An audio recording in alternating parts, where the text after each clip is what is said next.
Telugu cinema പ്രേക്ഷകർ Kamalini മുഖർജിയെ big സ്ക്രീനിൽ കണ്ടിട്ട് കുറച്ചു കാലമായി. 2000കളുടെ തുടക്കത്തിൽ അവിടെ പ്രശസ്തിയായിരുന്ന താരം 2014 പുറത്തിറങ്ങിയ ഒരു ചിത്രത്തിൽ മാത്രമേ അഭിനയിച്ചിട്ടുള്ളൂ. ഔദ്യോഗിക ജോലിക്ക് പുറത്ത് രഹസ്യമായി ക്ലീനിംഗ് ജോലികൾ ഏറ്റെടുത്ത ഫിലിപ്പീൻസ് വീട്ടുജോലിക്കാർക്ക് സിംഗപ്പൂർ കോടതി പിഴ ചുമത്തി. 8.8 ലക്ഷം രൂപയാണ് പിഴ ചുമത്തിയത്. 53-കാരിയായ ഫിലിപ്പിനോ വീട്ടുജോലിക്കാരിയായ പീഡോ എർലിൻഡോ ഒക്കാംബോയ്ക്കെതിരെ സിംഗപ്പൂർ കോടതിയാണ് പിഴ ചുമത്തിയത്. സിംഗപ്പൂരിൽ വിദേശ ഗാർഹിക തൊഴിലാളികൾക്ക് വിശ്രമ ദിവസങ്ങളിൽ പോലും അധിക ജോലികൾ ചെയ്യാൻ അനുവാദമില്ല. നിയമങ്ങൾ ലംഘിച്ചാൽ 20,000 സിംഗപ്പൂർ ഡോളർ വരെ പിഴയോ 2 വർഷം തടവോ ലഭിക്കാം.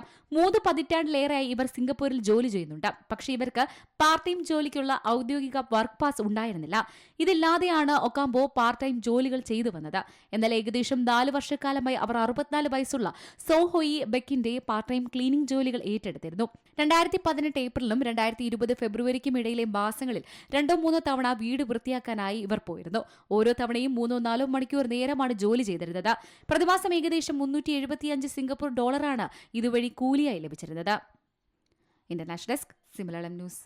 ഏറ്റവും പുതിയ വാർത്തകളും വിശേഷങ്ങളും വിരൽത്തുമ്പിലറിയാൻ സീ മലയാളം ന്യൂസ് എല്ലാ ഡിജിറ്റൽ പ്ലാറ്റ്ഫോമുകളിലും ലഭ്യം.